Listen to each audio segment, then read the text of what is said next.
ಜಿಲ್ಲೆಯ ದಲಿತ ಸೇನೆ ಕೊಪ್ಪಳ ಜಿಲ್ಲಾ ಅಧ್ಯಕ್ಷರಾಗಿರುವ ಉಡುಚಪ್ಪ ಇವರ ನೇತೃತ್ವದಲ್ಲಿ ಗಂಗಾವತಿಯ ಜೂನಿಯರ್ ಕಾಲೇಜಿನಲ್ಲಿ ಮಾಜಿ ಉಪ ಪ್ರಧಾನಮಂತ್ರಿ ಹಸಿರು ಕ್ರಾಂತಿಯ ಹರಿಕಾರ ಡಾಕ್ಟರ್ ಬಾಬು ಜಗಜೀವನ್ ರಾಮ್ ಜಯಂತಿ ಅಂಗವಾಗಿ ಕಾಲೇಜು ವಿದ್ಯಾರ್ಥಿಗಳಿಗಾಗಿ ಪಡಿಸಲಾಗಿತ್ತು. ಕೊಪ್ಪಳ ಜಿಲ್ಲೆಯ ಎಲ್ಲಾ ತಾಲೂಕುಗಳಿಂದ ಆಗಮಿಸಿದ ಸಾವಿರಾರು ಸಂಖ್ಯೆಯ ವಿದ್ಯಾರ್ಥಿನಿಯರು ಪರೀಕ್ಷೆಯಲ್ಲಿ ಪಾಲ್ಗೊಂಡಿದ್ದರು. ಸರ್ಕಾರಿ ಪದವಿ ಪೂರ್ವ ಕಾಲೇಜಿನ ಪ್ರಾಚಾರ್ಯ ಡಾಕ್ಟರ್ ಬಸಪ್ಪ ನಾಗೋಲಿ, ಜನಕವಿಗಳಾಗಿರುವ ರಮೇಶ್ ಗೊಬ್ಬೂರ್, ಡಿವೈಎಸ್ಪಿ ನ್ಯಾಮೇಗೌಡರ್, ಶ್ರೀರಾಮನಗರದ ಯುವ ನಾಯಕರಾಗಿರುವ ಪವನ್ ಕುಮಾರ್ ಸೇರಿದಂತೆ ಇನ್ನಿತರ ಗಣ್ಯಮಾನ್ಯರು ಪಾಲ್ಗೊಂಡು ದಲಿತ ಸೇನೆ ಹಮ್ಮಿಕೊಂಡಿರುವ ಕಾರ್ಯಕ್ರಮ ಅತ್ಯುತ್ತಮವಾಗಿದೆ ಎಂದು ಪ್ರಶಂಸೆ ವ್ಯಕ್ತಪಡಿಸಿದರು.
ಭಾರತದ ಬಹುದೊಡ್ಡ ನೇತಾರ,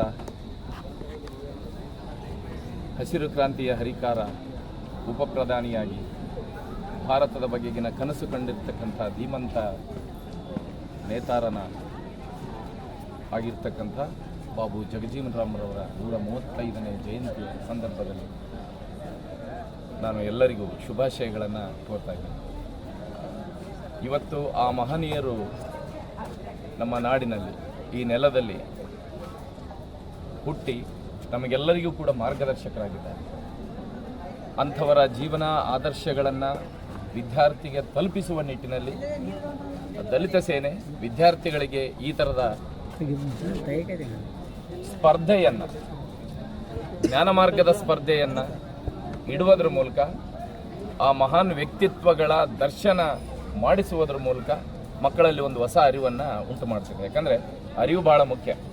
ಅರಿವು ಇಲ್ಲದೆ ಇದ್ದರೆ ನಾವು ಮುಂದಕ್ಕೆ ಹೋಗೋಕ್ಕಾಗೋದಿಲ್ಲ. ಅಂಥ ಅರಿವನ್ನು ದಲಿತ ಸೇನೆ ಮಾಡ್ತಾ ಇದೆ.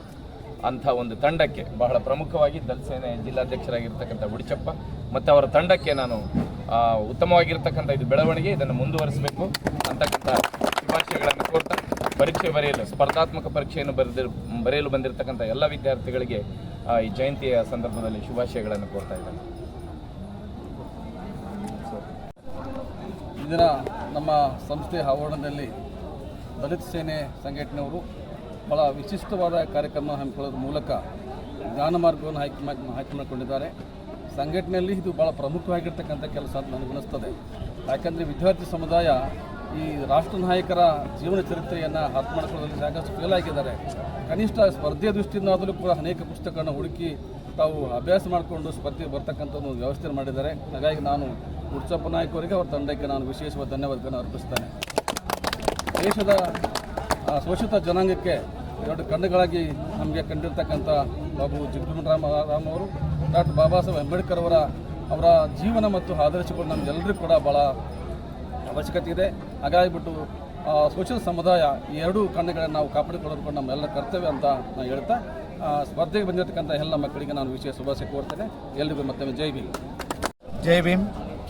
ಇವತ್ತೇನು ಭಾರತದ ಹಸಿರು ಕ್ರಾಂತಿಯ ಪಿತಾಮಹ, ನಮ್ಮ ರಾಷ್ಟ್ರದ ಉಪ ಪ್ರಧಾನಿಗಳಾಗಿರ್ತಕ್ಕಂಥ ದಿವಂಗತ ಶ್ರೀ ಡಾಕ್ಟರ್ ಬಾಬು ಜಗಜೀವನ್ ರಾಮ್ರವರ 119ನೇ ಜಯಂತಿಯ ನಿಮಿತ್ತ ಮತ್ತು ಭಾರತದ ಸಂವಿಧಾನ ಶಿಲ್ಪಿ ಡಾಕ್ಟರ್ ಬಾಬಾ ಸಾಹೇಬ್ ಅಂಬೇಡ್ಕರ್ ಜಯಂತಿಯ ನಿಮಿತ್ತ ಇನ್ನೇನು ಜಿಲ್ಲಾ ಮಟ್ಟದ ಪ್ರತಿಯೊಂದು ವಿದ್ಯಾರ್ಥಿಗಳಿಗೆ ಈ ಸ್ಪರ್ಧಾತ್ಮಕ ಪರೀಕ್ಷೆಯನ್ನು ನಾವೇನು ನಮ್ಮ ರಾಜ್ಯಾಧ್ಯಕ್ಷರಾಗಿರ್ತಕ್ಕಂಥ ಹನುಮಂತಜಿ ಯಳಸಂಗಿ ಸರ್ ಅವರ ಒಂದು ನಾಯಕತ್ವದ ಸಂಘಟನೆ ಆಗಿರ್ತಕ್ಕಂಥ ದಲಿತ ಸೇನೆ ಕೊಪ್ಪಳ ಜಿಲ್ಲಾ ಕಡೆಯಿಂದ ಈ ಒಂದು ಜಿಲ್ಲಾ ಮಟ್ಟದ ಸ್ಪರ್ಧಾತ್ಮಕ ಪರೀಕ್ಷೆಯನ್ನು ನಮ್ಮ ಎಲ್ಲ ಜಿಲ್ಲಾ ಮತ್ತು ತಾಲೂಕು ಪದಾಧಿಕಾರಿಗಳ ನೇತೃತ್ವದಲ್ಲಿ ಈ ಒಂದು ಸ್ಪರ್ಧಾತ್ಮಕ ಪರೀಕ್ಷೆಯನ್ನು ನಾವನ್ನು ಹಮ್ಮಿಕೊಂಡಿದ್ದೇವೆ. ಈಗ ಆಲ್ರೆಡಿ ನಮ್ಮ ಗುರುಗಳಾಗಿರ್ತಕ್ಕಂಥ ರಮೇಶ್ ಗಬ್ಬೂರ್ ಸರ್ ಅವರು ಮತ್ತು ನಮ್ಮ ಈ ಕಾಲೇಜಿನ ಪ್ರಾಂಶುಪಾಲರಾಗಿರ್ತಕ್ಕಂಥ ಬಸಪ್ಪ ನಾಗೋಲಿ ಸರ್ ಅವರು ಈಗ ಆಲ್ರೆಡಿ ಮಹಾನ್ ವ್ಯಕ್ತಿಗಳ ಬಗ್ಗೆ ತಿಳಿಸಿದರು. ಇಲ್ಲಿ ಏನಪ್ಪ ಅಂದ್ರೆ ಈ ದೇಶದ 2 ಕಣ್ಣುಗಳಿದ್ದಂತೆ ಡಾಕ್ಟರ್ ಬಾಬಾ ಸಾಹೇಬ್ ಅಂಬೇಡ್ಕರ್ ಮತ್ತು ಬಾಬು ಜಗಜೀವನ್ ರಾಮ್ರವರು ಪ್ರತಿಯೊಂದು ಶೋಷಿತ ಸಮುದಾಯಗಳ ಮತ್ತು ವಿದ್ಯಾರ್ಥಿಗಳ ಪಾಲಿಗೆ ಅತ್ಯಂತ ಮೇರು ನಾಯಕರಾಗಿ ಈ ದೇಶದ ದಿಕ್ಕನ್ನೇ ಬದಲಿಸತಕ್ಕಂಥ ಮಹಾನ್ ನಾಯಕರು. ಮೇನು ಅವರ ಬಗ್ಗೆ, ಮಹಾನ್ ವ್ಯಕ್ತಿಗಳ ಬಗ್ಗೆ ತಿಳ್ಕೋಬೇಕಂದ್ರೆ ಶಿಕ್ಷಣ ಮುಖ್ಯ. ಶಿಕ್ಷಣದಿಂದನೇ ಇವತ್ತು ಏನಾದರೂ ನಾವು ಮಾಡಲಿಕ್ಕೆ ಸಾಧ್ಯ. ಯಾಕಂದರೆ ನಾವು ಶಿಕ್ಷಣ ತಿಳ್ಕೊಳ್ಳಿಲ್ಲ ಅಂದರೆ ಮಹಾನ್ ವ್ಯಕ್ತಿಗಳ ಬಗ್ಗೆ ನಮಗೆ ತಿಳಿಯಲಿಕ್ಕೆ ಆಗೋದಿಲ್ಲ. ಹಾಗಾಗಿ ಈ ಮಹಾನ್ ವ್ಯಕ್ತಿಗಳ ಪರಿಚಯದ ಬಗ್ಗೆ ಪ್ರತಿಯೊಬ್ಬ ವಿದ್ಯಾರ್ಥಿಗಳ ತಳಮಟ್ಟದಿಂದಲೇ ಈ ಒಂದು ವಿಚಾರ ಗೊತ್ತಾಗಲಿ ಅನ್ನುವ ಕಾರಣಕ್ಕೆ ನಮ್ಮ ದಲಿತ ಸೇನೆಯ ಎಲ್ಲ ಒಂದು ತಂಡಗಳು ನಾವು ಮಾತಾಡಿಕೊಂಡು ಈ ರೀತಿಯಾಗಿ ನಮ್ಮ ವಿದ್ಯಾರ್ಥಿಗಳ ಒಂದು ಸ್ಪರ್ಧಾತ್ಮಕ ಪರೀಕ್ಷೆಯನ್ನು ಶಿಕ್ಷಣದ ಮೂಲಕ ಏರ್ಪಡಿಸಿದ್ರೆ ಆ ಮಹಾನ್ ನಾಯಕರ ಜಯಂತಿಗೆ ನಾವು ಒಂದು ವಿಶೇಷವಾದ ಜಯಂತಿಯನ್ನು ನಾವು ಆಚರಣೆ ಮಾಡಲಿಕ್ಕೆ ಸಾಧ್ಯ ಆಗುತ್ತಾ. ಹೀಗಾಗಿ ಇಡೀ ಇವತ್ತು ಈ ದಿನಮಾನಗಳಲ್ಲಿ ಈ ವರ್ಷ ಜಿಲ್ಲಾ ಮಟ್ಟದಲ್ಲಿ ಆತಪ್ಪ ಅಂದ್ರೆ ಮುಂದಿನ ದಿನಮಾನಗಳಲ್ಲಿ ರಾಜ್ಯ ಮಟ್ಟದಲ್ಲಿ ಆಗಲಿ ಅನ್ನುವ ಒಂದು ಭಾವನೆಯನ್ನು ನಾವು ಇಟ್ಕೊಂಡು ನಮ್ಮ ಎಲ್ಲ ದಲಿತ ಸೇನೆಯ ಎಲ್ಲ ಪದಾಧಿಕಾರಿಗಳು ಈ ಒಂದು ಕಾರ್ಯಕ್ರಮವನ್ನು ನಾವು ಹಮ್ಮಿಕೊಂಡಿವಿ. ಈ ಒಂದು ವಿಶೇಷವಾದಂತಹ ನಮಗನ್ಸಿದ ಮಟ್ಟಿಗೆ ಈಗ ಆಲ್ರೆಡಿ ಸರ್ಗಳು ಹೇಳಿದರು ಒಳ್ಳೆಯ ವಿಚಾರ ಅಂತಂದೇಳಿ. ನಮಗೆ ಒಳ್ಳೆಯ ವಿಚಾರಗಳನ್ನು ಮಾಡಲಿಕ್ಕೆ ಅವರೇ ನಮಗೆ ಗುರುಗಳೇ ಮುಖ್ಯ. ಅವರು ಯಾವ ರೀತಿಯಾಗಿ ನಮಗೆ ದಾರಿಯನ್ನು ತೋರಿಸ್ತಾರೋ ಆ ರೀತಿಯಾಗಿ ನಾವು ಸಂಘಟನೆ ಮೂಲಕ ಈ ಒಂದು ಶಿಕ್ಷಣದಲ್ಲಿ ನಾವು ಮಹತ್ವದ ಹೆಜ್ಜೆ ಇಟ್ಟಿವಿ. ಹಂಗಾಗಿ ಈ ಒಂದು ಸ್ಪರ್ಧಾತ್ಮಕ ಪರೀಕ್ಷೆಗೂ ಕೂಡ ನಮ್ಮ ಬಹುಮಾನಗಳನ್ನು ಘೋಷಣೆ ಮಾಡಿದ್ದೀವಿ. ಪ್ರಥಮ ಬಹುಮಾನ 20,000, ದ್ವಿತೀಯ ಬಹುಮಾನ 10,000 ಮತ್ತು ತೃತೀಯ ಬಹುಮಾನ 5,000. ಈ ಬಹುಮಾನಗಳನ್ನು ನಾವು ಇಲ್ಲೇ ಘೋಷಣೆ ಮಾಡ್ತೀವಿ. ಇವತ್ತು ವ್ಯಾಲ್ಯೂಯೇಷನ್ ಮಾಡಿ ಆ ಬಹುಮಾನ ಗಳನ್ನು ನಾವು ಅಂಬೇಡ್ಕರ್ ಜಯಂತಿ ಆಚರಣೆ ಮಾಡುವಾಗ ಆ ಬಹುಮಾನಗಳನ್ನು ವಿದ್ಯಾರ್ಥಿಗಳಿಗೆ ಕೊಡ್ತೀವಿ. ಇದು ಮುಗಿದ ನಂತರ ಇಲ್ಲೇ ನಾವು ಒಂದು ಹಾಲ್ನಲ್ಲಿ ಎಕ್ಸಾಮ್ ಮಾಡಿ ಇಲ್ಲೇ ರಿಸಲ್ಟನ್ನು ಅನೌನ್ಸ್ ಮಾಡ್ತೀವಿ. ಈ ರೀತಿಯಾಗಿ ನಮ್ಮ ಎಲ್ಲ ಸಂಘಟನೆ ಹಮ್ಮಿಕೊಂಡಿದೆ.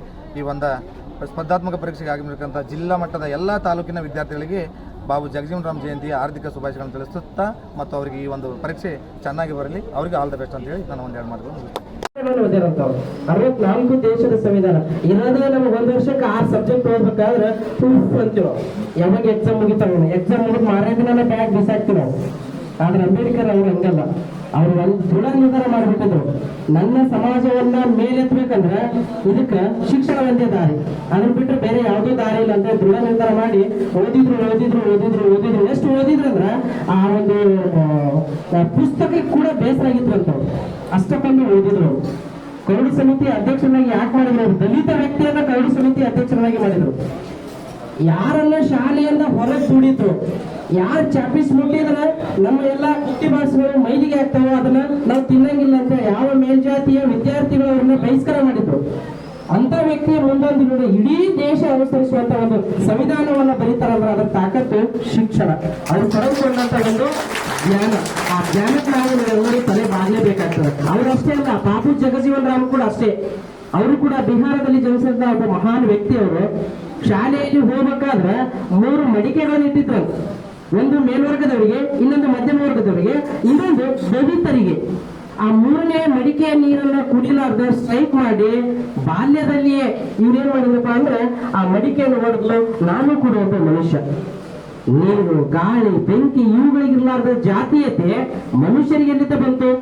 ಸುಡ್ಬೇಕಾದ್ರೆ ಬೆಂಕಿ ಕೇಳ್ತದ ನೀನು ಯಾವ ಜಾತಿ ಅಂತೇಳಿ, ಕುಡಿಬೇಕಾದ್ರೆ ನೀರು ಕೇಳ್ತದ ನೀನು ಯಾವ ಜಾತಿ ಅಂತೇಳಿ, ಸೇವಿಸುವಂತ ನೀರಾಗಿರ್ಬೋದು, ಗಾಳಿ ಆಗಿರ್ಬೋದು, ಯಾವ ನಮ್ಮನ್ನು ಕೇಳಲ್ಲ ಯಾವ ಜಾತಿ ಅಂತೇಳಿ. ಅಂತದ್ರೊಳಗ ಈ ಮನುಷ್ಯ ನಮ್ಮ ಮಧ್ಯೆ ಒಂದು ಜಾತಿಯ ಗೋಡೆಯನ್ನು ಕಟ್ಕೊಂಡು ಇವತ್ತು ಎಷ್ಟು ಸೀಮಿತ ಆಗಿದೆ ಅಂದ್ರೆ, ಇತ್ತೀಚಿನ ದಿನಮಾನದಲ್ಲಿ ಮೊಬೈಲ್ ಬಂದು ಸಮಾಜದಲ್ಲಿ ಮೌಲ್ಯಗಳೆಲ್ಲ ಹಾಳಾಗ್ತಾ ಇದಾವೆ. ನಾವು ಏನು ಓದ್ಬೇಕು ಅದನ್ನ ಬಿಡ್ತಾ ಇದೀವಿ, ಏನು ಓದಬಾರ್ದು ರೀಲ್ಸ್ ನೋಡ್ತಾ ಕೂಡ್ತಾ ಇದೀವಿ. ಕನ್ಫರ್ಮ್ ಇಲ್ಲ, ರೀಲ್ಸ್ ನೋಡು ಓದೋರ್ ಸ್ವಲ್ಪ ರೀಲ್ಸ್ ಮಾಡಕ್ಕೆ ಹೇಳ್ಬಿಟ್ಟದ್ದು. ರೀಲ್ಸ್ ಹುಚ್ಚು ಎಷ್ಟಿದೆ ಅಂದ್ರೆ, ರೀಲ್ಸ್ ನಮಗ ಅನ್ನ ಹಾಕಲ್ಲ, ರೀಲ್ಸ್ಗಳು ನಮಗ ಬದುಕು ಕಟ್ಟೋಳಕ್ ದಾರಿ ತೋರ್ಸಲ್ಲ. ದಯವಿಟ್ಟು ಅಂಗೈಯಲ್ಲಿ ಪ್ರಪಂಚ ಇದೆ. ಮೊಬೈಲ್ ನಲ್ಲಿ ನಮಗೆ ಏನ್ ಬೇಕು ಅದು ಎಲ್ಲ ಮಾಹಿತಿ ಸಿಗ್ತದ.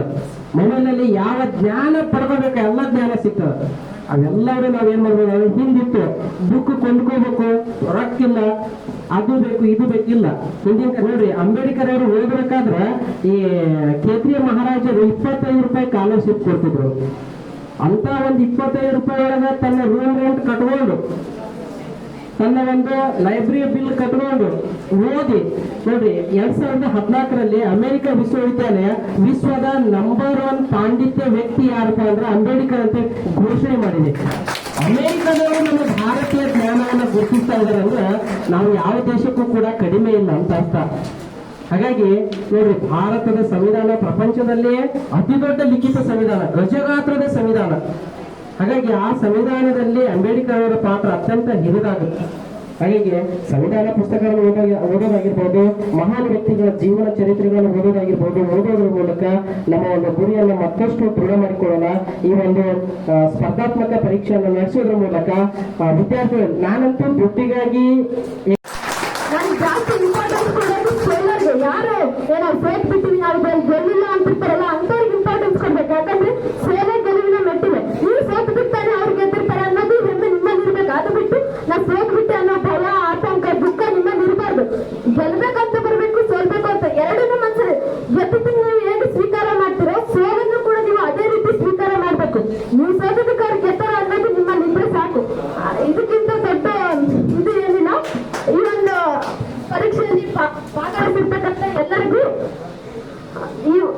ಈ ಪರೀಕ್ಷೆಯನ್ನ ನಮಗಾಗಿ ಇಟ್ಟಿರ್ತಕ್ಕಂಥ ದಲಿತ ಸೇನೆ ಎಲ್ಲ ಗಣ್ಯ ವ್ಯಕ್ತಿಗಳಿಗೂ ನನ್ನ ತುಂಬ ಹೃದಯದ ಧನ್ಯವಾದಗಳನ್ನು ಹೇಳುತ್ತಾ ಇಷ್ಟು ಮಾತನಾಡಲಿಕ್ಕೆ ಅವಕಾಶ ಮಾಡಿಕೊಟ್ಟೆ. ಸಂದೇಶವನ್ನ ಕೊಡ್ತಕ್ಕಂಥ ಸಂಘಟನೆಗಳು ಇನ್ನು ನಮ್ಮ ಕೊಪ್ಪಳ ಜಿಲ್ಲೆಯಲ್ಲಿ ಎಲ್ಲ ರಾಜ್ಯಾದ್ಯಂತ ಸಂಘಟನೆಗಳು ಉಟ್ಕೊಳ್ಬೇಕು.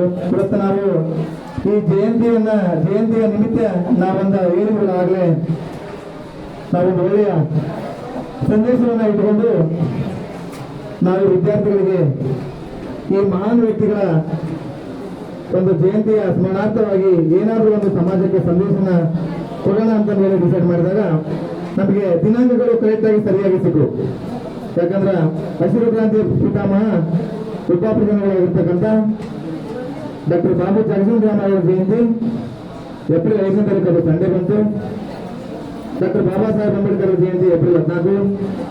ನಾವು ಇವತ್ತೇನು ಎಕ್ಸಾಮ್ ಅನ್ನ ಕಂಡಕ್ಟ್ ಮಾಡಿ ನಾವು ಕಾಟಗಿ ತಾಲೂಕಿನಲ್ಲಿ ಒಂದು ದೊಡ್ಡ ಮಟ್ಟದಲ್ಲಿ ಡಾಕ್ಟರ್ ಬಾಬಾ ಸಾಹೇಬ್ ಅಂಬೇಡ್ಕರ್ ಮತ್ತು ಜಗಜೀವನ್ ರಾವ್ ಅವರ ಜಯಂತಿ ಜೋಡಿಯಾಗಿ ಆಚರಣೆ ಮಾಡಿ ಒಂದು ಸಮಾಜಕ್ಕೆ ಏನಾದರೂ ಒಂದು ಸಂದೇಶವನ್ನು ಕೊಡೋಣ ಅಂತ ಹೇಳಿದಾಗ ನಮ್ಮ ರಾಜ್ಯಾಧ್ಯಕ್ಷರಾಗಿರ್ತಕ್ಕಂಥ ದಲಿತ ಸೇನೆಯ ರಾಜ್ಯಾಧ್ಯಕ್ಷರಾಗಿರ್ತಕ್ಕಂಥ ಹನುಮಂತ ಜಿ ಯಲಸಂಗಿ ಸರ್ ಅವರು, ಇವರು ಕೂಡ ವಕೀಲರು ಗುಲ್ಬರ್ಗದವರು, ಇವರೇ ನಮಗೆ ಮಾರ್ಗದರ್ಶನ ಮಾಡಿದ್ರು.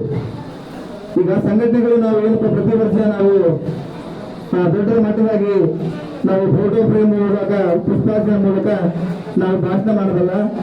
ಸಮಾಜದ ವಿದ್ಯಾರ್ಥಿಗಳು, ಯಾಕಂದ್ರೆ ಆ ಮಹಾನ್ ವ್ಯಕ್ತಿಗಳು ನಮ್ಮ ದೇಶಕ್ಕೆ ಏನು ಕೊಡುಗೆಯನ್ನು ಕೊಟ್ಟಾರ ಆ ಸಂದೇಶವನ್ನ ನಾವು ಸಾರೋಣ. ಹಂಗಾಗಿ ನನಗೆ ಅವರೊಂದು ಗೈಡ್ಲೈನ್ಸ್ ಹೇಳಿದ್ರು. ನಾನು ಕೊಪ್ಪಳ ಜಿಲ್ಲಾಧ್ಯಕ್ಷನ ಆದ ನಂತರ ನನಗೆ ಈ ರೀತಿಯಾಗಿ ನಿಮ್ಮ ಸಮಾಜದಲ್ಲಿ ಏನಾದರೂ ಒಂದು ಬದಲಾವಣೆ ತಗೊಂಡ್ರ, ಯಾಕಂದ್ರೆ ಸಂಘಟನೆಗಳು 108 ಇವೆ. ನಮ್ಮದೇ ಆದಂತ ಈ ಮಹಾನ್ ವ್ಯಕ್ತಿಗಳ ಜಯಂತಿ ಪ್ರಕಾರ ಸಮಾಜದಲ್ಲಿ ಒಂದು ಬದಲಾವಣೆ ತಗೊಂಡ ಅಂತ ಹೇಳಿದಾಗ ಅವರೇ ಹೇಳಿದ್ರು ನನಗೆ. ಈ ರೀತಿಯಾಗಿ ಅವ್ರದ್ದೇ ಆಗಿರ್ತಕ್ಕಂಥ Jyoti Bapule, Savitri Bapule, doctor BR Ambedkar, doctor Babu Jagjivan Ram ಮತ್ತು ಸಂವಿಧಾನ. ಈಗ ನಾವು ಪ್ರತಿಯೊಬ್ಬರು ಏನಾದರೂ ಇವತ್ತ ನಾವು ಈ ದೇಶದಲ್ಲಿ ಬದುಕ್ತಾ ಇದ್ದೀವಪ್ಪ ಅಂತಂದ್ರೆ ಅದು ಡಾಕ್ಟರ್ ಬಾಬಾ ಸಾಹೇಬ್ ಅಂಬೇಡ್ಕರ್ ಕೊಟ್ಟಿರ್ತಕ್ಕಂಥ ಸಂವಿಧಾನ. ಆ ಸಂವಿಧಾನದ ಅಡಿಯಲ್ಲಿ ಕೂಡ ನಾವು ಇವತ್ತು ನಾವು ಜೀವನವನ್ನು ನಡೆಸಿದ್ದೇವೆ. ಅವಾಗ ನಮಗೊಂದು ಒಳ್ಳೆಯ ಸಂದೇಶ ಬಂತು. ಈ 5 ಜನ ಮಹಾನ್ ವ್ಯಕ್ತಿಗಳನ್ನು ಇಟ್ಟುಕೊಂಡು ನಾವು ನಮ್ಮ ಕೊಪ್ಪಳ ಜಿಲ್ಲೆಯ ಎಲ್ಲ ವಿದ್ಯಾರ್ಥಿಗಳಿಗೆ ಒಂದು ಸ್ಪರ್ಧಾತ್ಮಕ ಪರೀಕ್ಷೆಯನ್ನು ಏರ್ಪಡಿಸೋಣ.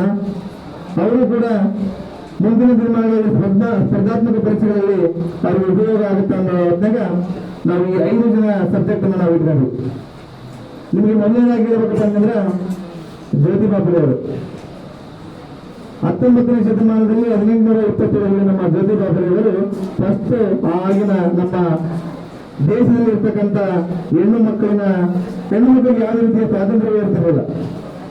ಅಂತ ದಿನಮಾನಗಳಲ್ಲಿ ಭಾರತ ದೇಶದಲ್ಲಿ ಇದ್ದಾಗ ಮೊದಲನೇದಾಗಿ ನಮ್ಮ ಬಡವರ ಪರವಾಗಿ ಹೆಣ್ಣು ಮಕ್ಕಳ ಪರವಾಗಿ ಹೋರಾಟ ಮಾಡತಕ್ಕಂಥ ಏಕೈಕ ವ್ಯಕ್ತಿ ಯಾರು ಇದ್ದಪ್ಪ ಅಂದ್ರೆ ಅದು ಜ್ಯೋತಿ ಬಾಪುಲೆ ಅವರು. ಸಮಾಜದಲ್ಲಿ ಮೌಢ್ಯಗಳನ್ನ ಎಲ್ಲ ಅವರು ಹೊರತೆಗಿದ್ದಾರೆ. ಜ್ಯೋತಿ ಬಾಪುಲೆ ಅವರು ಸತ್ಯ ಶೋಧಕ ಸಮಾಜ ಅಂತ ಹೇಳಿ ನಿರ್ಮಾಣ ಮಾಡಿ ಸಮಾಜಕ್ಕೆ ಒಂದು ಒಳ್ಳೆಯ ಸಂದೇಶ ತರ್ತಾರೆ.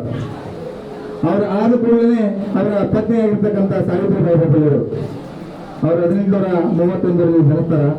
ಭಾರತದ ಮೊದಲ ಮಹಿಳಾ ಶಿಕ್ಷಕಿ ಅಂತ ಹೇಳಿ ಇವತ್ತು ತಿಳಿದುಕೊಳ್ತಾರೆ. ದೇಶ ವಿದೇಶಗಳಲ್ಲೂ ಕೂಡ ಸಾವಿತ್ರಿಬಾಯಿ ಫುಲೆ ಅವರನ್ನ ಒಂದು ಅತ್ಯುನ್ನತ ಮಟ್ಟ ಕೊಡ್ತಾರೆ. ಅಲ್ಲೇ ಆಲ್ರೆಡಿ ನಮ್ಮ ಹೇಳಿದ್ರು ಪುಟ್ಟಣ ಪೂಜಾರಿ ಅವರು. ಅಂದಿನ ಕಾಲದಲ್ಲಿ ಯಾವ ಪರಿಸ್ಥಿತಿ ಇತ್ತಂದ್ರೆ ಮಹಿಳೆಯರಿಗೆ ಶಿಕ್ಷಣವನ್ನ ಕಲಿಸಲಿಕ್ಕೆ ಸಮಾಜದಲ್ಲಿ ಅವಶ್ಯಕತೆನೇ ಇರಲಿಲ್ಲ. ಸಾವಿತ್ರಿಬಾಯಿ ಫುಲೆ ಅವರು 2 ಸೀರೆನ ಇಟ್ಕೊಂತಾರೆ. 2 ಸೀರೆ, ಒಂದು ಸೀರೆ ಬ್ಯಾಗ್ನಲ್ಲಿ, ಒಂದು ಸೀರೆ ಉಟ್ಕೊಂಡಿರ್ತಾರ. ಅವರು ಮಹಿಳೆಯರಿಗೆ ಶಿಕ್ಷಣ ಕಲಿಸಿಕೊಂಡ್ರೆ ಎಣ್ಣೆಯನ್ನ ಸಗಣಿಯನ್ನ ಅವ್ರು ಒಯ್ತಿರ್ತಾರೆ ಜನಗಳು. ಇವ್ರು ಏನು ಮಹಿಳೆಯರಿಗೆ ಏನು ಶಿಕ್ಷಣ ಕೊಡಿಸಿದ್ರು, ಏನು ತರ ಮಾಡ್ತಾರ ಅಂತಂದೇಳಿ ಅವ್ರು ಯಾವಾಗ್ಲೂ 2 ಕಾಯಿ ಸೀರೆಗಳನ್ನ ಇಟ್ಕೊಂಡಿರ್ತಾರ. ಒಂದು ತಮ್ಮ ಬ್ಯಾಗ್ನಲ್ಲಿ ಒಂದು ಉಟ್ಕೊಂಡಿರ್ತಾರ. ಸಮಾಜದಲ್ಲಿ ಹಿಂಗೆ ಏನು ಶಿಕ್ಷಣ ಕಲಿಸಿಕೊಂಡ್ರೆ ಅವ್ರಿಗೆ ಸಗಣಿಯನ್ನ ಎತ್ತಿರ್ತಾರೆ ಜನಗಳು, ನಗ್ತಿರ್ತಾರ, ಲೇಡಿ ಮಾಡ್ತಿರ್ತಾರ. ಎಷ್ಟು ಕಷ್ಟ ನಮಗೆ ಸರ್ಕಾರಿ ಉದ್ಯೋಗಗಳಿಗೆ ಸರ್ಕಾರ ನಡೆಸುವ ಸ್ಪರ್ಧಾತ್ಮಕ ಪರೀಕ್ಷೆಗಳು ಸಹ ಇದು ಸಹಾಯವಾಗುತ್ತದೆ ಅಂತ ತಿಳಿಸ್ತೇನೆ. ಇನ್ನೊಂದು ಏನಂದ್ರೆ ವಿಶೇಷದಲ್ಲಿ ದಲಿತ ಸೇನೆ ನಮ್ಮ ಜಿಲ್ಲಾಧ್ಯಕ್ಷರಾದಂತಹ ಉಚ್ಚಪ್ಪ ಮತ್ತು ಅವರ ಸದಸ್ಯರಿಗೆ ಈ ಒಂದು ಒಳ್ಳೆಯ ಕಾರ್ಯಕ್ರಮಗಳನ್ನು ಆಯೋಜನೆ ಮಾಡಿದ್ದಾರೆ. ನಾನು ಇಷ್ಟು ದಿನಗಳ ಕಾಲ ನೋಡಿದ್ದೀನಿ. ಕೆಲವೊಂದು ಸಂಘಟನೆಗಳು, ಬಹಳ ಸಂಘಟನೆಗಳಿದ್ದಾವೆ, ಒಂದು ಸಂಘಟನೆ ಅಲ್ಲ. ಗಂಗಾವತಿ ತಾಲೂಕಿನಲ್ಲಿ ನಾನು ನೋಡಿರ್ತಕ್ಕಂಥ ಸುಮಾರು ಸಂಘಟನೆಗಳಿದ್ದಾವೆ.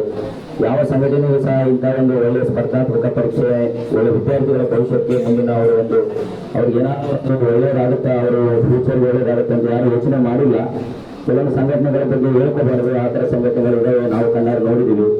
ಆ ಒಂದು ಸಂಘಟನೆಗಳ ಮಧ್ಯೆ ಇಂಥ ಒಂದು ದಲಿತ ಸೇನೆ ಅಂತ ಮಾಡಿ ಇಂಥ ಒಂದು ಒಳ್ಳೆ ಕೆಲಸಗಳು ಮಾಡಿರ್ತಕ್ಕಂಥ ಉಚ್ಚಪ್ಪ ಅವರಿಗೆ ನಮ್ದು ಯಾವಾಗಲೂ ನಮ್ಮ ಸಹಾಯ ಅವರು ಯಾವಾಗ ಕರೆದ್ರು ನಾವು ಬರ್ತೀವಿ, ಅವ್ರಿಗೆ ಸಹಾಯ ಮಾಡ್ತೀವಿ ಅಂತಂದು ನಾನು ಒಂದು ಮಾತಾಡಿಕೊಡ್ತೇನೆ. ಜೈ ಹಿಂದ್ ಕರ್ನಾಟಕ. ಮಾಡ್ತೀವಿ ಮುಗಿಯನೇ ಒಂದಲ್ಲ, ಅಷ್ಟು ನಡೆದ ಇನ್ನು ಇಷ್ಟರಲ್ಲೇ ರಿಸಲ್ಟ್ ಬರ್ತದೆ. ನಮಗೂ ಕೂಡ ಕುತೂಹಲ ಇದೆ, ಯಾರಿಗೆ ಕೊಡಬೇಕು ಯಾರಿಲ್ಲ ಅಂತ. ಅಷ್ಟು ಕಾಂಪಿಟೇಷನ್ ಇದೆ. ಇವತ್ತು ಈ ಸಂದರ್ಭದಲ್ಲಿ ದಲಿತ ಸೇನೆ ಈ ತರದ ಒಂದು ಕಾರ್ಯಕ್ರಮವನ್ನು ಹಾಕೊಂಡಿದೆ. ನಿಜಕ್ಕೂ ಕೂಡ ಖುಷಿ. ಬೇರೆ ಬೇರೆ ಸಂಘಟನೆಗಳೆಲ್ಲವರು ಕೂಡ ಏನೇನೋ ಮಾಡ್ತಿರ್ತಾರೆ, ಆದ್ರೆ ಈ ದಲಿತ ಸೇನೆ ಸಂಘಟನೆ ಇದು ನಿಜಕ್ಕೂ ಕೂಡ ಅರಿವಿನ ಪಯಣ ಸರ್. ಈ ತರದ ಅರಿವು ಮೂಡಿಸ್ತಕ್ಕಂಥ ಪಯಣ ವಿದ್ಯಾರ್ಥಿಗಳಲ್ಲಿ ಆದ್ರೆ ಖಂಡಿತ ಸೊಸೈಟಿ ಬದಲಾಗ್ತದೆ. ಇನ್ನೂ ಬೇರೆ ಬೇರೆ ರೀತಿಯ ಪ್ರಯೋಗಗಳನ್ನ ಮಾಡ್ತಾ ಸಮಾನತೆ ಬಗ್ಗೆ, ಅಸ್ಪೃಶ್ಯತೆ ಬಗ್ಗೆ, ಜಾತಿ ಹೋಗಲಾಡಿಸೋದ ಬಗ್ಗೆ ಈ ತರದ ಕಾಂಪಿಟೇಷನ್ಗಳನ್ನ ಇಟ್ಟು ಸಮಾಜದಲ್ಲಿ ಯುವಕರಲ್ಲಿ ಅರಿವು ಮೂಡಿಸಿದ್ರೆ ಖಂಡಿತ ನಿಜಕ್ಕೂ ಕೂಡ ಇದು ಒಳ್ಳೆ ಕೆಲಸ ಆಗ್ತದೆ. ಇನ್ನು ಮುಂದಿನ ದಿನಗಳಲ್ಲಿ ಈ ತರದ ಆಲೋಚನೆಗಳನ್ನ ಇಟ್ಕೊಂಡ್ರಿ ಅಂತ ಹೇಳ್ತಾ ನನ್ನ ಮಾತು ಮುಗಿಸೋದಿಲ್ಲ, ಈಗ ಸ್ಟಾರ್ಟ್ ಮಾಡೋದು. ನಿನ್ನ ತ್ಯಾಗ, ನಿನ್ನ ಸಹನೆ, ನಿನ್ನ ಜ್ಞಾನ ಇಲ್ಲದಿದ್ದರೆ ನಾವೇನಾಗುತ್ತಿದ್ದೆವೋ. ಈ ಭರತ ಭೂಮಿಯಲ್ಲಿ ನಾಯಿ ನರಿಗಳಂತೆ ಬದುಕುತ್ತಿದ್ದ ನಮಗೆ ಘನತೆಯ ಬದುಕನ್ನು ತಂದಿರಿ, ತಲೆ ಎತ್ತಿ ನಿಲ್ಲುವಂತೆ ಮಾಡಿದಿರಿ. ಏನು ಮಾಡಿದರೆ ತೀರುವುದಯ್ಯ ನಿಮ್ಮ ಋಣವು, ನಿನ್ನ ಮೂರ್ತಿ ಮಾಡಿದರೆ ತೀರುವುದೇ, ನಿನಗೆ ಗುಡಿ ಕಟ್ಟಿದರೆ ತೀರುವುದೇ, ನಿನಗೆ ಹೂಹಾರ ಹಾಕಿದರೆ ತೀರುವುದೇ, ನಿಮ್ಮ ಬಾವುಟ ಎತ್ತಿ ಹಿಡಿದರೆ ತೀರುವುದೇ, ನೈವೇದ್ಯ ಇಟ್ಟು ನಮಸ್ಕಾರ ಹಾಕಿದರೆ ತೀರುವುದೇ. ಬಾಬಾ ಅಂಬೇಡ್ಕರ, ಬಾಬಾ ಅಂಬೇಡ್ಕರ, ಬಡವರ ಮನೆ ಭಾಸ್ಕರ, ಬಾಬಾ ಅಂಬೇಡ್ಕರ, ಭಾರತದ ಭಾಸ್ಕರ. ನೀವೇ ಇರದಿದ್ದರೆ ನಾವೇನಾಗುತ್ತಿದ್ದೆವು, ನೀವೇ ಬರದಿದ್ದರೆ ನಾವೇನಾಗುತ್ತಿದ್ದೆವು. ಬಾಬಾ ಅಂಬೇಡ್ಕರ, ಭಾರತದ ಭಾಸ್ಕರ. ಹೀಗೆ ಭಾರತದ ಭಾಸ್ಕರನನ್ನ, ಬಡವರ ಮನೆಯ ಬೆಳಕನ್ನು, ಬಡವರ ಮನೆಯ ಕತ್ತಲಿಗೆ ಬೆಳಕಾದವರ ಬಗ್ಗೆ ಎಷ್ಟು ಮಾತಾಡಿದ್ರು ಸಾಲದು. ಬಹಳ ಖುಷಿ ಆಗ್ತದೆ ನನಗೆ. ಒಮ್ಮೆ ನಾನು ಬಜಾರ್ನಲ್ಲಿ ಹೊರಟಿದ್ದೆ, ನಮ್ಮ ಒಂದು ಚಿಕ್ಕ ಮಗನ ಕರ್ಕೊಂಡು ಹೊರಟಿದ್ದೆ ಬಜಾರ್ನಲ್ಲಿ. ಆ ಸರ್ಕಲ್ ನಲ್ಲಿ ನಿಂತಿದ್ದೆ. ಸರ್ಕಲ್ ನಲ್ಲಿ ನಿಂತಿರ್ತಕ್ಕಂಥ ಮೂರ್ತಿಯನ್ನ ನೋಡಿದ ಮಗು ಒಂದು ಮಾತು ಕೇಳ್ತೆ ನನಗೆ, ಇದು ಯಾರು ಅಂತ ಕೇಳಿ, ಇದು ಯಾವ ಚಿತ್ರ ಅಂತ ಕೇಳಿ. ನಾನು ಅವಾಗ ಒಂದು ಹಾಡು ಬರ್ದೆ, ಇದು ಚಿತ್ರವಲ್ಲವೋ ನನ್ನ ಕಂದ, ಆಕಾಶದೆತ್ತರದ ಸ್ವಾಭಿಮಾನವೆಂದ. ಬಾಬಾ ಸಾಹೇಬ್ ಅಂಬೇಡ್ಕರ್ ಅಂದ ಕೂಡಲೇ ನಮ್ಗೆಲ್ಲರಿಗೂ ಸ್ವಾಭಿಮಾನ, ಸ್ವಾವಲಂಬನೆ, ಶಿಕ್ಷಣ, ಸಂಘಟನೆ, ಹೋರಾಟ, ಇನ್ನು ಎಷ್ಟೊಂದು ಮಾತುಗಳು ಅಂತಂದ್ರೆ, ಆತ ಇಲ್ಲದಿದ್ದರೆ ನಮಗೆ ಬದುಕು ಇರ್ತಿರ್ಲಿಲ್ಲ. ನಾವು ಯಾರ್ದಾದ್ರೂ ಮನೆಯಲ್ಲಿ ಹೆಂಡೆ ಕಸ ಮಾಡ್ಕೊಂಡೇ ಬದುಕ್ತಿದ್ದೀವಿ, ಕೂಲಿನಾಲಿ ಮಾಡಿ ಬದುಕ್ತಿದ್ದೀವಿ. ಹೆಣ್ಮಕ್ಳಿಗಂತೂ ಮುಸುರೆ ಮನೆ ಅಂಗಳ ಬಿಟ್ರೆ ಹೊರಗಡೆ ಆಚೆಗೆ ಬದುಕೇ ಇರ್ಲಿಲ್ಲ. ಅಂತ ಬದುಕನ್ನ ಬರೆದದ್ದು ಬಾಬಾ ಸಾಹೇಬ್ ಅಂಬೇಡ್ಕರ್ ಅವರು. ಹಿಂದೂಕೋಡ್ ಬಿಲ್ಲಿನ ಕಥೆ ಕೇಳಿಬಿಟ್ರೆ ನಿಮಗೆ ಮೈ ಜೂ ಅಂತದೆ. ನೀವು ಮನೆಯಲ್ಲಿ ದೇವ್ರ ಫೋಟೋ ಅಲ್ಲ, ಬಾಬಾ ಸಾಹೇಬ್ ಅಂಬೇಡ್ಕರ್ ಫೋಟೋವನ್ನ ಹೆಣ್ಮಕ್ಳು ಪೂಜಿಸಬೇಕಾಗ್ತದೆ. ಅಂತ ಹಕ್ಕುಗಳನ್ನು ಕೊಟ್ಟಿದ್ದು ಬಾಬಾ ಸಾಹೇಬ್ ಅಂಬೇಡ್ಕರ್. ನನಗೆ ಗೊತ್ತಿಲ್ಲ ಭಾರತದಲ್ಲಿ 3 ಕೋಟಿ ದೇವತೆಗಳಾದ್ರೆ ಯಾವ ಕೋಟಿ, ಒಬ್ರಲ್ಲ 3 ಕೋಟಿ ಅಂತ. ಒಬ್ರು ಕಲಿಸಿದ್ದು ವಿದ್ಯೆನ ಕಲಿಸಿದ್ದು ನೋಡ್ಲಿ. ನಮ್ಮ ತಾತ ದಿನನಿತ್ಯ, ನಮ್ಮ ತಾತನ ತಾತ ದಿನನಿತ್ಯ ಎಲ್ಲ ದೇವರುಗಳು ಪೂಜೆ ಮಾಡಿದ್ರು. ಅವ್ರಿಗೆ ಯಾರಿಗೂ ಕೂಡ ವಿದ್ಯೆ ಕಲಿಸಲಿಲ್ಲ ಈ ದೇವರುಗಳು. ಆದ್ರೆ ಬಾಬಾ ಸಾಹೇಬ್ ಅಂಬೇಡ್ಕರ್ ಬರಬೇಕಾಗಿತ್ತು ನನ್ನಂತವನಿಗೆ ವಿದ್ಯೆ ಕಲಿಸ್ಲಿಕ್ಕೆ. ಇಲ್ಲಂದ್ರೆ ಅವ್ರಿಗೆ ಆದ ಗತಿ ನಮ್ಗೆ ಆಗ್ತಿತ್ತು. ನಮ್ಮ ತಾತನವ್ರು ಹೆಂಗ ಸತ್ರು, ಯಾರ್ದೋ ಮನೆಯಲ್ಲಿ ಸೇವೆ ಮಾಡ್ತಾ, ಭಿಕ್ಷೆ ಬೇಡ್ತಾ, ಅಲ್ಲಿ ಇಲ್ಲಿ ಕೂಲಿ ನೋಡ್ತಾ ಬದುಕ್ತಿದ್ರು. ನಾವೆಲ್ಲರೂ ಕೂಡ ಹೆಂಗಿರ್ತಿದೀವೋ ಗೊತ್ತಿಲ್ಲ, ನೆನ್ಸ್ಕೊಂಡ್ಬಿಟ್ರೆ ನಮ್ಗೆ ಮೈ ಜುಮ್ ಅಂತದೆ. ಏನಪ್ಪ ಅವರೆಲ್ಲ ಹೆಂಗ್ ಬದುಕಿದ್ರು, ಯಾರಿಗೋಸ್ಕರ ಬದುಕಿದ್ರು, ಯಾರಿಗೋಸ್ಕರ ಸತ್ರು. ಅವ್ರಿಗೆ ಯಾಕೆ ಕಥೆ ಇರ್ಲಿಲ್ಲೇನೋ, ಬದುಕಿರ್ಲಿಲ್ಲೇನೋ? ಇತ್ತು, ಅವ್ರಿಗೂ ಕಥೆ ಇತ್ತು, ಬದುಕಿತ್ತು. ಈ ನಾಡಿಗೋಸ್ಕರ ದುಡಿದು ಸೇವೆ ಮಾಡಿ ಬದುಕನ್ನ ಕಟ್ಟಿದವರು, ಸ್ವತಂತ್ರಕ್ಕೋಸ್ಕರ ಹೋರಾಟ ಮಾಡಿದವರು, ಎಲ್ಲರಿಗೂ ಕೂಡ ಬದುಕಿತ್ತು, ಕಥೆ ಇತ್ತು. ಆದ್ರೆ ಅವರು ಬರೆಯುವವರಾಗಿರ್ಲಿಲ್ಲ. ಹಾಗಾಗಿ ಅವರ ಬದುಕುಗಳನ್ನ ಅವರು ಬದುಕೊಳ್ಳಿಲ್ಲ. ಯಾರು ಹೋರಾಟನೇ ಮಾಡಲಿಲ್ಲ, ಯಾರು ದುಡಿಲಿಲ್ಲ, ಬೆವರು ಸುರಿಸಲಿಲ್ಲ, ಈ ನಾಡನ್ನ ಕಟ್ಟಲಿಲ್ಲ, ಅವ್ರು ಮಾತ್ರ ತಮ್ಮ ಕತೆ ಬರ್ಕೊಂಡ್ರು. ಯಾಕಂದ್ರೆ ಅವರು ಬರೆಯುವವರಾಗಿದ್ರು. ಭಾರತದ ಕತೆ ಇದೆಯಲ್ಲ, ಬಾಬಾ ಸಾಹೇಬ್ ಅಂಬೇಡ್ಕರ್ ಅವರು ಹೇಳ್ತಾರೆ, ಇದು ಮಹಿಳೆಯರನ್ನ, ಮಕ್ಕಳನ್ನ ರಂಜಿಸಲು ಮಾಡಿರ್ತಕ್ಕಂಥ ಚರಿತ್ರೆಯನ್ನ ಮರು ಪರಿಶೀಲನೆ ಮಾಡಿಕೊಳ್ಬೇಕು ಅಂತ ಹೇಳ್ತಾರೆ. ಹಾಗಾಗಿ ಈ ಮರುಪರಿಶೀಲನೆಯ ಕಥೆ ಇದು. ಈಗೇನ್ ನೀವು ಮಾಡ್ತಕ್ಕಂಥ ಈ ಪ್ರಯೋಗ ಇದೆಲ್ಲ, ದಲಿತ ಸೇನೆ ಪ್ರಯೋಗ, ಮರುಪರಿಶೀಲನೆ. ನಾವು ನಿಜವಾಗ್ಲೂ ಕೂಡ ಹೆಂಗಿದ್ವಾ ಆ ಕಾಲದಲ್ಲಿ, ಮಹಾತ್ಮ ಫುಲೆಯವರ ಕಾಲದಲ್ಲಿ, ಸಾವಿತ್ರಿಬಾಯಿ ಫುಲೆಯವರ ಕಾಲದಲ್ಲಿ, ಜಗಜೀವನ್ ರಾಮ್ ಅವರ ಕಾಲದಲ್ಲಿ ಒಂದು 3 ದಿವಸ ಹಿಂದ್ಗಡೆ ಅಧ್ಯಕ್ಷರು ಬಂದರು ನನ್ನ ಕಡೆ ಬಂದು, ಅದು ಸರ್ ನಾವು ಹಿಂಗೆ ಒಂದು ಎಕ್ಸಾಮ್ ಸ್ಪರ್ಧಾತ್ಮಕ ಪರೀಕ್ಷೆ ಬರೀತಾ ಇದ್ದೇವೆ, ಅದಕ್ಕಾಗಿ ತಾವು ಫಂಕ್ಷನ್ ಬರಬೇಕು ಅಂತ ತಂದರು. ನಾನು ನೋಡಿದ ಮೇಲೆ ಆ ಫಂಕ್ಷನ್ದಲ್ಲಿ 50 ರೂಪಾಯಿ ಟಿಕೆಟು ಎಲ್ಲರಿಗೂ ಇಟ್ಟಿದ್ರು. ನಾನಂದೆ ಮೊದಲೇ ಜನರು ಪೇಪರ್ ಅಂದ್ರೆ ಎಕ್ಸಾಮ್ ಅಂದ್ರೆ ಬರುವುದಿಲ್ಲ, ಅಂಥದ್ರಲ್ಲಿ 50 ರೂಪಾಯಿ ಹಾಕಿದ್ರೆ ಯಾರು ಬರುವುದಿಲ್ಲ, ಯಾಕೆ 5 ರೂಪಾಯಿ ಹಾಕಿದಿರಿ, ಮತ್ತು ಮೊದಲೇ ಮಕ್ಕಳು ಬಂದು ಬರೀತಾರೆ ಅಂದ್ರೆ ಫ್ರೀ ಆಗಿರಲಿ ಅಂತ ನಾನು ಕೇಳ್ತಾ ಇದ್ದೆ. ಆದರೆ ಅವರು ಅವಾಗ ಹೇಳಿದರು, ಸರ್ ಈಗಾಗಲೇ 2 ಜನ ಮಕ್ಕಳು ಸೇರ್ಕೊಂಡಿದ್ದಾರೆ ಅಂತ ಹೇಳಿದರು. ಸೊ ನನಗೆ ಬಹಳ ಅಂದ್ರೆ ಬಹಳ ಖುಷಿ ಆಯಿತು. ಯಾಕಂದ್ರೆ ನಮ್ಮ ದೇಶಕ್ಕೆ ನಿಜವಾಗ್ಲೂ ಜ್ಞಾನ ಯುಗ ಪ್ರಾರಂಭ ಆಗಿದೆ ಅಂತ ನನಗೆ ಅನಿಸ್ತಾ ಇದೆ. ಬಾಬಾ ಸಾಹೇಬ್ ಅಂಬೇಡ್ಕರ್ ಅವರು 1929ರಲ್ಲಿ ಕ್ರಿಪ್ಸ್ ಮಿಷನ್ ಬರುತ್ತೆ, ರೌಂಡ್ ಟೇಬಲ್ ಕಾನ್ಫರೆನ್ಸ್ ಇರುತ್ತೆ. ಅವಾಗ ಇದ್ದಾಗೆ ಸೆಕೆಂಡ್ ರೌಂಡ್ ಟೇಬಲ್ ಕಾನ್ಫರೆನ್ಸ್ ಆಗಿರುತ್ತೆ. ಆಗಿದ್ದಾಗ ಅವಾಗ ಅಮೆರಿಕದ ಒಬ್ಬ ಪತ್ರಕರ್ತ ಬಂದು ನಮ್ಮಲ್ಲಿ ಆ ರೌಂಡ್ ಟೇಬಲ್ ಬಗ್ಗೆ ಕೇಳಲಿಕ್ಕೆ ಬರ್ತಾರೆ. ಬರ್ಬೇಕಂತ ತಿಳ್ಕೊಂಡು ಹೇಳಿ ಮುಂಜಾನೆ 12 ಗಂಟೆಯಿಂದ ರಾತ್ರಿ 2 ಗಂಟೆವರೆಗೆ ತಿರುಗಾಡ್ತಾರೆ. ಯಾರ್ದು ಅಪಾಯಿಂಟ್ಮೆಂಟ್ ಸಿಗಲ್ಲ. ಅವಾಗ ಲಾಸ್ಟಿಗೆ ಒಂದು ಟ್ರೈ ಮಾಡೋಣ ಅಂತ ತಿಳ್ಕೊಂಡು ಹೇಳಿ ಡಾಕ್ಟರ್ ಬಾಬಾ ಸಾಹೇಬ್ ಅಂಬೇಡ್ಕರ್ ಅವರಿಗೆ ಸಹಿತ ಕೇಳ್ತಾರೆ, ಸರ್ ನನಗೆ ಹಿಂಗೆ ರೌಂಡ್ ಟೇಬಲ್ ಬಗ್ಗೆ ನಿಮ್ಮ ಜೊತೆ ಒಂದು ಸ್ವಲ್ಪ ಚರ್ಚೆ ಮಾಡಬೇಕು, ನೀವೊಂದು ಸ್ವಲ್ಪ ನನಗೆ ಅವಕಾಶ ಕೊಡ್ತೀರಾ ಅಂತೇಳಿ. ಹಾಗಾದ್ರೆ ಈಗ ಟೈಮ್ ಎಷ್ಟಾಗಿದೆ ಅಂತ ಕೇಳ್ತಾರೆ. 2 ಗಂಟೆ, ರಾತ್ರಿ 2 ಗಂಟೆ. ಆಯ್ತು, 2:20 ಗಂಟೆಗೆ ಬನ್ನಿ ಅಂತ ಹೇಳ್ತಾರೆ ಅವ್ರ ಮನೆಗೆ. ರಾತ್ರಿ 2:20 ಗಂಟೆಗೆ ಹೋಗ್ತಾರೆ. ಡಾಕ್ಟರ್ ಬಾಬಾ ಸಾಹೇಬ್ ಅಂಬೇಡ್ಕರ್ ಅವ್ರ ಮನೆಗೆ ಹೋದಾಗ ಡಾಕ್ಟರ್ ಬಾಬಾ ಸಾಹೇಬ್ ಅಂಬೇಡ್ಕರ್ ಅವ್ರನ್ನ ನೋಡಿಕೊಂಡು ಈ ಪತ್ರಕರ್ತ ಗಾಬರಿ ಆಗ್ತಾರೆ. ಯಾಕೆ ಗಾಬರಿ ಆಗ್ತಾರೆ ಅಂತಂದ್ರೆ 2:20 ಎಲ್ಲರೂ ನಾವು ಬೆಡ್ ಮೇಲೆ ಮಲ್ಕೊಂಡಿರ್ತೇವೆ.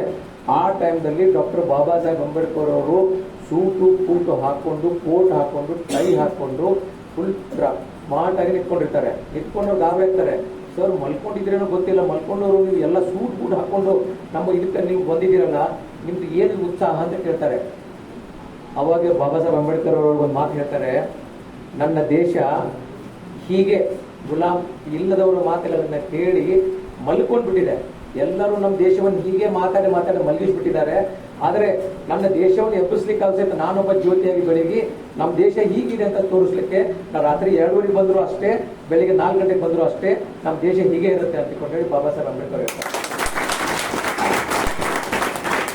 ಆ ಪುರುಷನ ಸರ್ಟಿಫಿಕೇಟ್ಸ್ ಬರೀ ಡಿಗ್ರಿ ನೋಡಿದರೆ, ಮಾಸ್ಟರ್ ಡಿಗ್ರಿ ನೋಡಿದರೆ, ಪೋಸ್ಟ್ ಡಿಗ್ರಿ ನೋಡಿದರೆ 1 ಪೇಜ್ ಆಗುತ್ತೆ. ನಾವೆಲ್ಲರೂ ಸೇರ್ಕೊಂಡು ದೊಡ್ಡದು BA ಮಾಡಿದ್ರು ಅಂದ್ರೆ MA ಮಾಡಿದ್ರು ಅಂತಂದ್ರೆ ನಾವೆಲ್ಲರೂ ಭಾರಿ MA ಅಂತ ಬರ್ಕೊತೇವೆ. ಅದು ಮತ್ತೆ ಹಿಂದಾಗಡೆ ನಾನೊಂದು IAS ಪರೀಕ್ಷೆ ಬರೆಯಕ್ಕೆ ಹೋಗಿದ್ದೆ ಅಂದ್ರೆ IAS ಟ್ರೈಡ್ ಅಂತ ಬರೀತೇವೆ.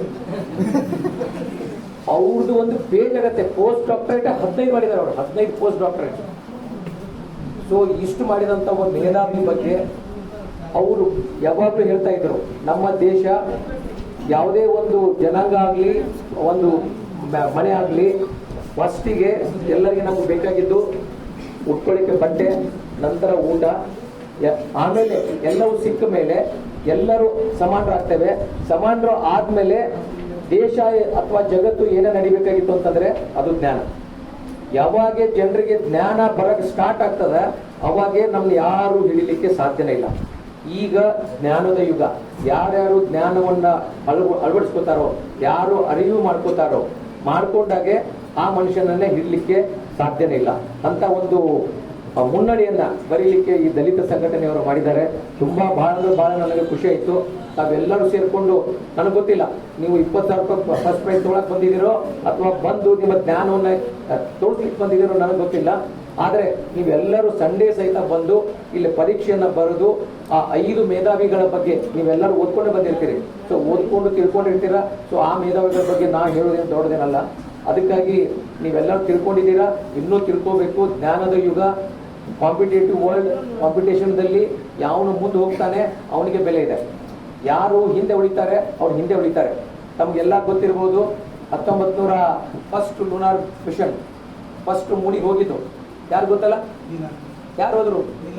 ನೀಲ್ ಆರ್ಮ್ಸ್ಟ್ರಾಂಗ್ ಫಸ್ಟ್ ಹೋದ್ರು. ನಿಮ್ಗೆ ಎಲ್ಲರಿಗೇನು ಫಸ್ಟ್ ಹಿಡಿದುಕೊಳ್ಳಿ, ಎಲ್ಲರೂ ಅವನ ಹೆಸರು ಹೇಳ್ತೀರಾ. ಆದರೆ ಅವನ ಜೊತೆ ಒಬ್ನು ಇದ್ದ, ಲಿಯೋನ್ ಸ್ಟಾನ್ ಅಂತ ಹೇಳಿ. ಅವನು ಆಕ್ಚುಲಿ ಭಾರಿ ಪವರ್ಫುಲ್, ನೇವಿಯಲ್ಲಿ ಅವನು ಬಹಳ ಪರಿಣಿತ. ಅವನು 21 ವರ್ಷ ಯುದ್ಧ ನೌಕೆ ಮತ್ತೆ ಎಲ್ಲ ನೌಕೆಯಲ್ಲಿ ಮಾಡಿರ್ತಾನೆ. ಮಾಡಿಕೊಂಡು ಯಾವಾಗ ಮಿಷನ್ ಸ್ಟಾರ್ಟ್ ಆಗ್ತದೆ ಇವನೇ ಕ್ಯಾಪ್ಟನ್.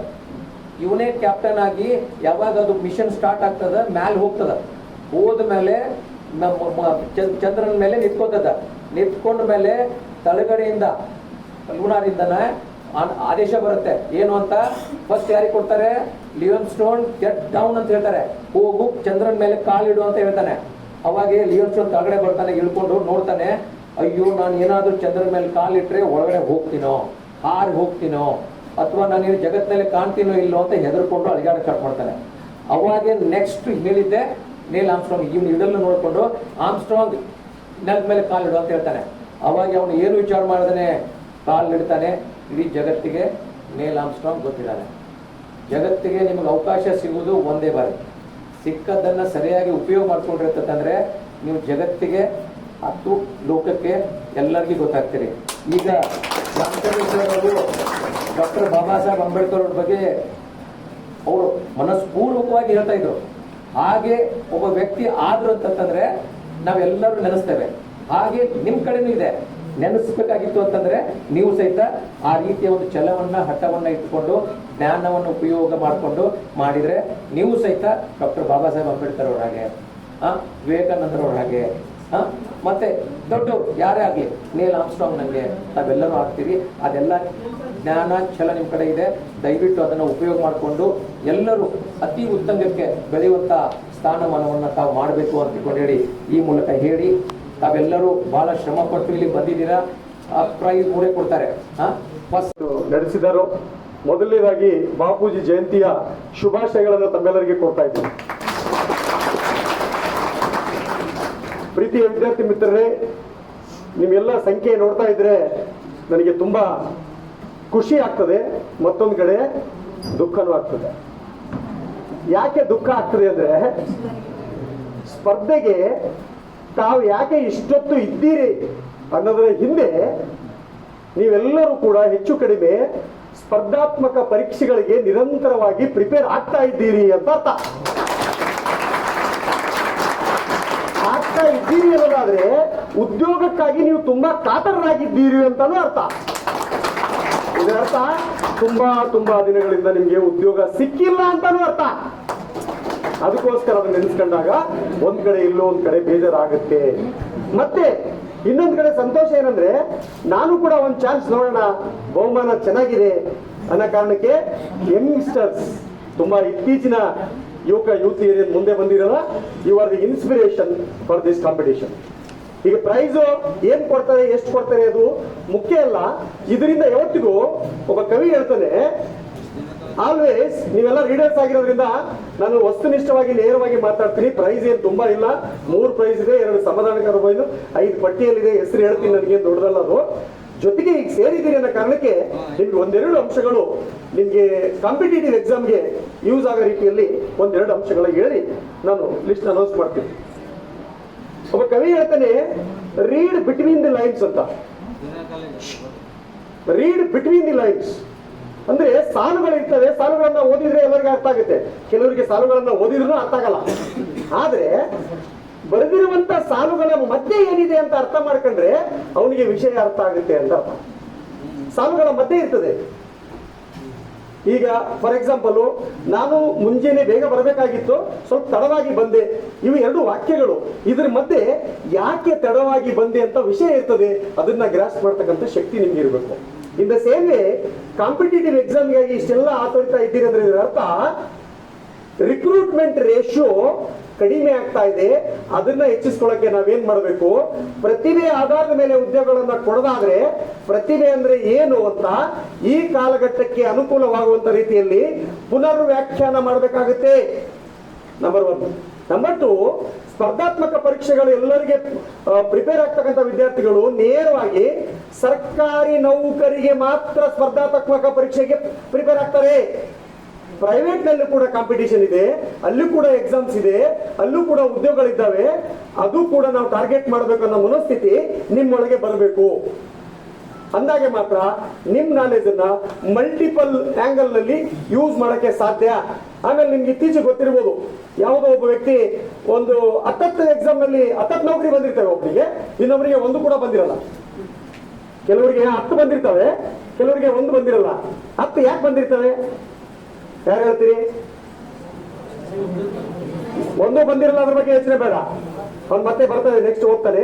10 ಯಾಕೆ ಬಂದಿರ್ತಾವಂದ್ರೆ ಹೆಚ್ಚು ಕಡಿಮೆ 10 ಪರೀಕ್ಷೆಗಳಿಗೆ ಬರ್ತಕ್ಕಂಥ ಪ್ರಶ್ನೆಗಳು ಸೇಮ್ ಇರ್ತವೆ, ಸೇಮ್ ಆಂಗಲ್ ನಲ್ಲಿ ಇರ್ತವೆ, ಸೇಮ್ ಮಾಡೆಲ್ ನಲ್ಲಿ ಇರ್ತವೆ, ಹೆಚ್ಚು ಕಡಿಮೆ ಸ್ವಲ್ಪ ಡಿಫರೆನ್ಸ್ ಇರ್ತದೆ. ಹಾಗಾಗಿ ಒಂದು ಎಕ್ಸಾಮ್ಗೆ ಸೀರಿಯಸ್ ಪ್ರಿಪೇರ್ ಆದ್ರೆ ನೀವು 5-6 ಎಕ್ಸಾಮ್ ಕ್ರ್ಯಾಕ್ ಮಾಡಬಹುದು. ಸೊ ಇದನ್ನ ನಿಮ್ಗೆ ಹೇಳ್ತಾ, ಇವತ್ತು ನೀವೇನು ಬಹುಮಾನಕ್ಕಾಗಿ ಕಾಯ್ದಿದ್ದೀರಿ, ನಿಮ್ಗಿಂತ ಸೀನಿಯರ್ಸು ಅಥವಾ ಇಲ್ಲಿ ಬರದೇ ಇರೋರು ಉದ್ಯೋಗಕ್ಕಾಗಿ ಇದಕ್ಕಿಂತ 100 ಪಟ್ಟು ಹೆಚ್ಚಿನ ಸಂಖ್ಯೆಯಲ್ಲಿ ಕಾಯ್ತಾ ಇದ್ದಾರೆ. ಆದ್ರೆ ನೌಕರಿನ ಹೆಂಗ್ ಪಡ್ಕೋಬೇಕು ಅನ್ನೋದಕ್ಕೆ ಕೇವಲ ಈ ಫಾರ್ ಎಕ್ಸಾಂಪಲ್ 10 ಊಟ ಮಾಡ ಹೆಚ್ಚು ಅಂಕಗಳನ್ನ ಪಡೆದಿರ್ತಕ್ಕಂಥವ್ರು ಯಾರು ಅಂತ ಹೇಳಿ ಕಾತರದಿಂದ ತಾವೇ ನೋಡ್ತಾ ಇದ್ದೀರೋ. ತಾವು ಜೀವನದಲ್ಲಿ ತಮಗೆ ಇಷ್ಟವಾದಂತಹ ಉನ್ನತ ಹುದ್ದೆಯನ್ನ ಪಡೆಯುವವರೆಗೂ ನಿಮ್ಮ ಆಸಕ್ತಿ ಕಾತರ ಹೀಗೆ ಇರಲೆಂದು ಆಶಿಸುತ್ತಾ, ಮೊದಲನೇ ಸಮಾಧಾನಕರ ಬಹುಮಾನವನ್ನ ನಮ್ಮ ಪವನ್ ಕೇರವರು, ಯುವ ನಾಯಕರು ಶ್ರೀರಾಮನಗರದವರು, ಅವರು ಘೋಷಣೆ ಮಾಡಿರ್ತಕ್ಕಂಥ ಸಮಾಧಾನಕರ ಬಹುಮಾನ ಅವರಿಗೆ ನಿಮ್ಮೆಲ್ಲರಿಂದ ಒಂದು ಕ್ಲಾಪ್ಸು.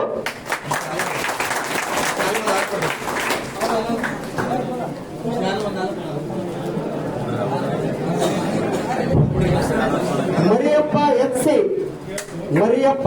ಸಿ ಕೊಟ್ಟನೂರು,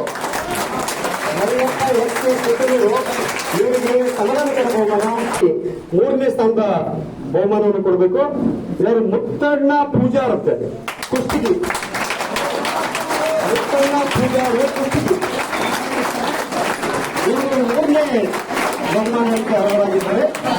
ಈಗ ಶಿವಣ್ಣ ವಕೀಲರು, ಇವರು 2ನೇ ಸ್ಥಾನದ ಬಹುಮಾನವನ್ನ ಕೊಡ್ಬೇಕಂತ ಹೇಳಿ ಕೇಳ್ಕೊಳ್ತಾ ಇದ್ದೀನಿ. 2ನೇ ಸ್ಥಾನದ ಬಹುಮಾನವನ್ನ ಸುಂಕಪ್ಪ ವೆಂಕಟಗಿರಿ ಅಂತೇಳಿ ಗಂಗಾವತಿಯವರು, ಸುಂಕಪ್ಪ ವೆಂಕಟಗಿರಿ ಅಂತ ಹೇಳ್ತೀವಿ, ಗಂಗಾವತಿಯವರು ದಯಮಾಡಿ ಬರಬೇಕು. People say the first is the best, I say all are best if they try well ಅಂತ. ಓಕೆ, ಅತಿ ಹೆಚ್ಚು ಕಾತರದಿಂದ ಕಾಯ್ತಕ್ಕಂತ ಮೊದಲನೇ ಸ್ಥಾನ. ಎಲ್ಲರನ್ನ ನೆನಪಿಡ್ತಾರೆ, ಜೊತೆಗೆ ಸ್ಥಾನ ಹೊಂದಿರ್ಬೇಕಂತ ಬಯಸ್ತಾರೆ. ನಮಗೆ ಈ ಮೊದಲನೇ ಸ್ಥಾನಕ್ಕೋಸ್ಕರ 2.5 ತಾಸು ಉಪವಾಸ ಕುಂತು ಇದು ಮಾಡಿದೀವಿ. ನಿಮಗೆ ನಾವು ಆಶಿಸೋದಿಷ್ಟೇ, ನೀವು ಮುಂದೊಂದಿನ ಈ ರಾಜ್ಯಕ್ಕೆ ಮೊದಲನೇ ಸ್ಥಾನ ಬರ್ತಕ್ಕಂಥ ವ್ಯಕ್ತಿ ಆಗ್ರಿ ಅಂತ ಹೇಳ್ತಾ, ಯಾರು ಅಂಜನೇಯ ಬಂಕಾಪುರ ಗಂಗಾವತಿ ಅಂತ ಮೊದಲನೇ ಸ್ಥಾನವನ್ನು ಪಡೆಯುತ್ತಾರೆ. ಅಭಿನಂದನೆಗಳನ್ನು ಸಲ್ಲಿಸ್ತಾರೆ.